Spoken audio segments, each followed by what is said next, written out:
What's up, guys? Bang, bang. It is lunch money time. Sorry. While Wall Street's trying to get rich, I'm good. the rest of us just trying to get our lunch money right. Polina might fall off the chair. Who knows? Who cares? Well, I care. Duh, of course. I'm just an angel. Care. I better care. And I do care, of course, because I'm an angel. Lunch Money is now sponsored by BlockFi. BlockFi has 3 products. You can buy and sell crypto. You can deposit crypto and get a US dollar loan to get your crypto collateral. Or you can use my favorite product, which is the interest-bearing account. Go to blockfi.com/pomp, blockfi.com/pomp. What's up? What's up, guys? We're in Miami. What up? If you see us, say what's up. Okay. Nobody's gonna see us. That's right, because I ain't leaving. I ain't leaving my apartment. Let's Why? go. I was just Airbnb, whatever this is called. I was just out on the balcony. It's very nice. It's sunny. I've seen the sun. I hate the snow. I'm very white, I hate the cold. but I have seen the sun. See ya. Okay. What's up? So yesterday, 4 people died and dozens more were injured amid the riots at the U.S. Capitol. Police said after supporters of President Donald Trump invaded the building to prevent the confirmation of Joe Biden's electoral victory. Do you want me to say what I believe? Why not? Do you, as the people, want to hear my opinion? What's your opinion? I think that this is just as bad as when I was saying that the riots around the social justice issues were just as bad. Violence and this nonsense is unacceptable. Point blank, period. I don't care what your reason for breaking into government buildings is. You shouldn't do it.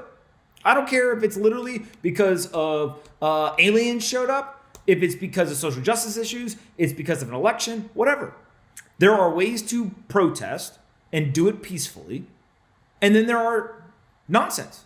This is nonsense. Point blank, period. That's fine. I saw this video of this woman being like, I got maced because I was trying to enter the Capitol. It's like, what did you think? They were going to roll out the red carpet for you? I'm shocked. I'm shocked that there wasn't a bigger law enforcement military response. Yeah, same.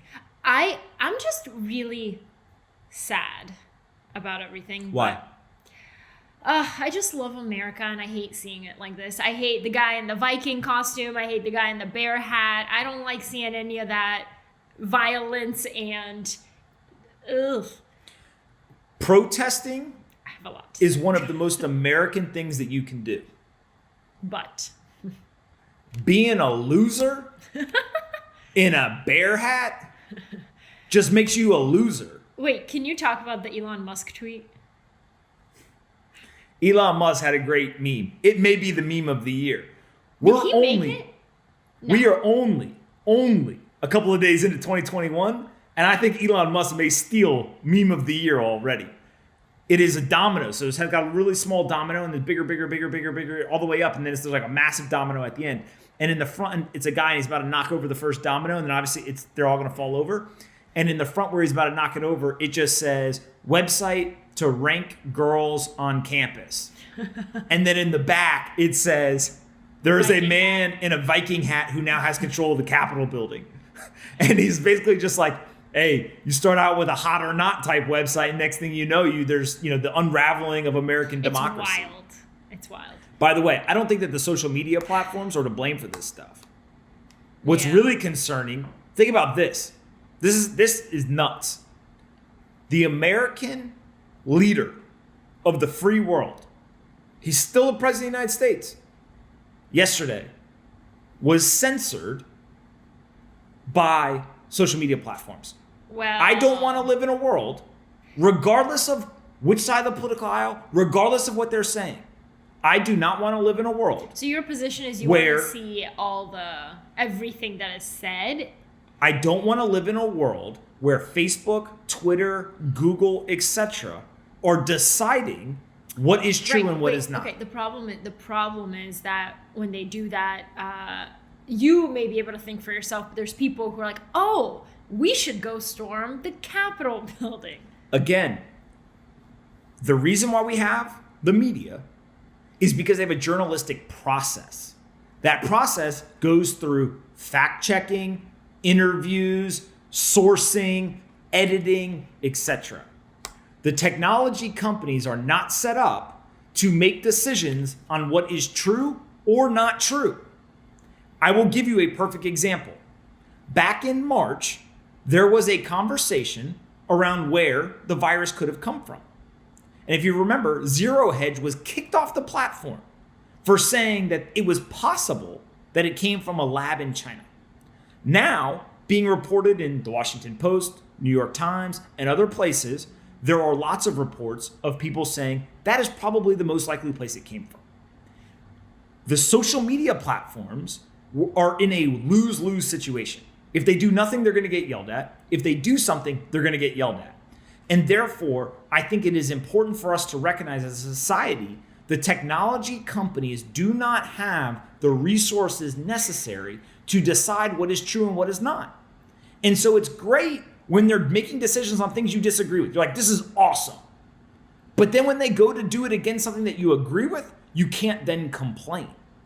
And so rather than get on the slippery slope, my whole opinion is, by the way, I think yesterday was absolutely insane and it's not acceptable. But I do not think we want to live in a world where the technology platforms are making decisions on truth. There's a lot of layers to peel back here. We're not going to do it in a 20-minute show. All right. The Dow, yesterday, while all this nonsense is happening, stocks hit an all-time high. How is this possible? I wrote about it this morning. Oh. The Dow and the NASDAQ, all-time highs. Bitcoin, all-time high. Why? Because the market is being manipulated. How is the market being manipulated? The central banks, they're just pumping money in. They're literally just pumping asset prices. It doesn't matter. Armageddon could happen tomorrow and the stock market will hit an all-time high. Not because the stock market is becoming more valuable. It's literally just because they're just blowing hot air. They're just blowing hot air into the economy so that asset prices continue to inflate. You see that hot air inflate? You see? Do you guys see me out here? Do you see me? Elon Musk just became the richest person in the world with a net worth of more than $108 billion. Also, 184. Sorry, 85. 84, 85, yeah. 185 billion. Wait, why? This is completely wrong. Okay. Literally same article, two separate sentences. Maybe CNBC is not equipped to figure out the truth. Is it 84? Is it 85? I don't know. So I also saw that the people who shorted the Tesla stock lost $40 billion or something crazy. I can't find it now, but losers. Anyway, so if you were shorting Tesla, you were wrong. The market's a referee. By the way, Elon Musk being the richest guy in the world after he posted that meme yesterday is all time. I love Elon Musk, not only because he's an innovator, but because he literally does not care. He's going to post whatever memes he wants to post. And if you want to be a billionaire and a meme lord, go right ahead, Elon. Go right ahead. So, we got to go through this because you're going to yell. I got 6 minutes. Yeah, okay. But I just want to congratulate you on wearing the uniform today. And I wanted to say that you look very stunning, might be the word some would use. If you think Polina is beautiful and smart, you should leave a comment. I don't need to hear it. Roblox, the kids' online gaming company, said they raised $520 million in a private financing round and announced separately that it will soon go public through a direct listing. Wow. What do you think? I think Roblox is one of the most underrated companies. It's kids love it, their parents love it, and it's getting bigger and bigger, guys. Take a look. Roblox. ROBLOX. Yeah. We're not running free ads here. You want me to talk about Roblox, you better pay me. You guys got $520 million now. The thing is that Roblox was first released in 2006. Yeah. Wow, that's a long time. Overnight success, 15-year overnight success. All right, final story of the day. Fortnite developer Epic Games just bought a North Carolina mall for its new headquarters. It's where you're from, right? Cary, North Carolina? Yeah, they bought the local mall.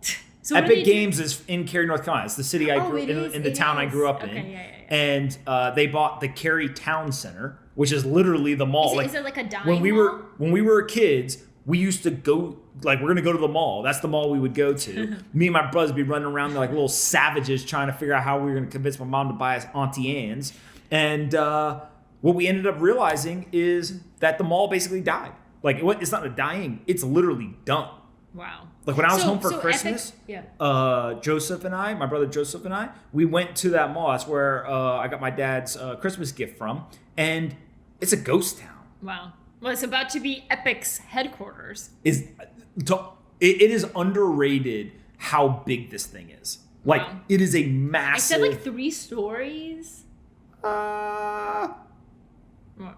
the department stores have multiple stories, but the middle is just thing. But like even like the parking lot, it's like probably 20 acres of land, if not more, that they have. Plus they've got this whole like, I don't know what they're gonna do there. It would not. It'd be awesome if they built the esports arena though. That would be so sick. All right, ready? Yes. Hello, Dodo20. Oh, it's Ask Lunchman. I always forget. Hashtag AskLM in the comments. Dodo24116 says, "Hello, Pomp and Pimp. Let's say tomorrow you're put in charge of the Federal Reserve. What would be your 5-year plan to correct the damage done by said Federal Reserve?" What do you think? I think I'd take all the money in the Treasury and hand it out to all the people in America. Oh, well, that's what they're doing anyways. They're doing it. They're just giving away the money for free, just like helicopter money. That's not what they're doing. I would like personally hand it out to all 300 million Americans. You would like walk down the street like 20 for you, 20 for you, 100 for you. Like 20 million for you. Yeah. And then you'd go on the subway and be like, how much you want? How much you want? Exactly. Would you That's throw my it like plan. at the strip club? No. No? That's my All right. plan. All right. You make it rain? No. All right. Okay, you. Controversial Ugh. comment. I'd rip the Band-Aid off. You wouldn't pay anybody. No, I would walk in and the first thing I would say is, we're not coming to save you. Period. We're not bailing out any companies. Banks. We're not bailing out any people. What we're here to do is we're going to get a financial system that's going to be long-term sustainable. By the way, that means that there's potential short-term pain. And what we are going to do in the meantime is we are going to help you by not inflating away our currency. Instead, what we're going to do is we're going to educate you, we're going to get you opportunities, and we're going to go build a strong financial system that is built on something other than intervention. And there is going to be short-term pain, but as the Americans, we're going to all have to buy into this thing, because if we continue down the path we're going, There's we gonna will be lose bigger global pain. reserve status, and there is going to be absolute destruction in our country. And I don't know if that happens in 10 years, 20 years, or 30 years, but at some point you got to rip the Band-Aid off. So that's what I would do. I got to think more about the exact details of how to do it, but that's generally what I would try to do. Cool. And final thing is not a question. It's just a shout out to Rick Randazzo. He said, almost 200th episode. Really like the show. Been watching since March. I don't think I've missed any. Thank you, Rick. You the best. Rick Randazzo. You haven't missed any. Wow. Like I've barely, I'm surprised you've been listening to our bullshit for this long. But we appreciate you. Yeah. No worries. Hey, kids. Hope you guys have a great day. Rick's the man, and you can be too if you listen to your parents, if you make your bed, if you clean up after yourself, and you get educated. Oh my God. See you tomorrow. Bang, bang. Hope you guys enjoyed this episode of Lunch Money as much as we did. And don't forget, Lunch Money is now sponsored by BlockFi, so go check them out. There's a link in the description that you can click on. I'm an investor, a user, and a huge fan. What? You're a bigger fan of BlockFi than you are of me? BlockFi is my second favorite thing in the world behind Polina. They've got 3 products. They can give you a US dollar loan. You can earn up to 8.6% interest on an interest-bearing account, or you can buy and sell cryptocurrencies on their crypto exchange. I personally use the interest-bearing account. There's not very many places where you'll find up to 8.6% interest on a deposit in an interest-bearing account. Go do your own research. There's risk associated, but 8.6% is pretty compelling. So click on the link in the description. Say thanks to the folks at BlockFi. Subscribe to our channel. Like the video. Annoy Polina in the comments. And we'll see you guys tomorrow. And be kind to your friends.